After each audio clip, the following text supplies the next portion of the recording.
2, 3. Ini, ayo. Dia mau naruh HP aja. Assalamualaikum. Halo kawan-kawan. Di sini kita akan memberikan informasi mengenai scrub. Tonton terus ya sampai habis. Jangan sampai di skip ya. Mati charge.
Yang pertama, kita menggunakan bahan dasar dari gula. Lalu untuk bahan dasar yang kedua, kita menggunakan kopi. Gula memiliki tekstur yang lebih kasar dan ini bermanfaat untuk mengurangi minyak di kulit. Lalu ada kopi.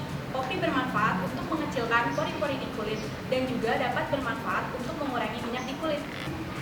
Kemudian kami menggunakan bahan tambahan. Yang pertama ada minyak zaitun, peppermint oil, dan juga madu. Manfaat dari minyak zaitun yaitu untuk menghaluskan kulit dan juga dapat mengurangi iritasi. Lalu madu dapat membantu mengikis sel kulit mati dan juga dapat memberikan nutrisi pada kulit agar lebih lembab dan kenyal. Dan yang terakhir ada peppermint oil untuk memberikan aroma pada scrub dan dapat mencegah jerawat. Kita harus membersihkan wajah kita dari bekas-bekas make up dan juga debu dan kotoran. Sebelum cuci muka, kita akan memakai scrubnya diaplikasikan ke muka. Pengaplikasiannya diputar seperti ini ke seluruh bagian wajah sesuai kebutuhan kalian. Setelah merata ke seluruh wajah, kemudian dibilas kembali dengan air bersih.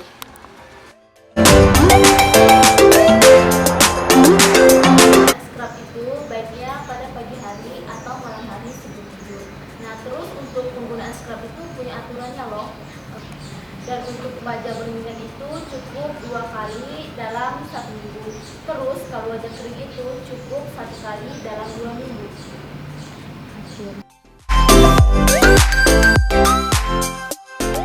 Yang pertama menyebabkan kulit menjadi kering, iritasi, menjadi kemerahan, sensitif, serta menjadi kulit terbakar. Oke, itu video dari kita. Jadi ini penggunaan scrub itu tergantung dari kita sendiri. jangan terlalu berlebihan juga, apalagi scrub yang mengandung bahan kimia. Kalau kita bisa membuat scrub secara alami dengan mudah, kenapa harus pakai bahan kimia? Semoga edukasi dari kita memberikan manfaat untuk kalian semua. Oke, jangan lupa di like, komen, dan subscribe ya. Jangan lupa share ke teman-teman semua ya.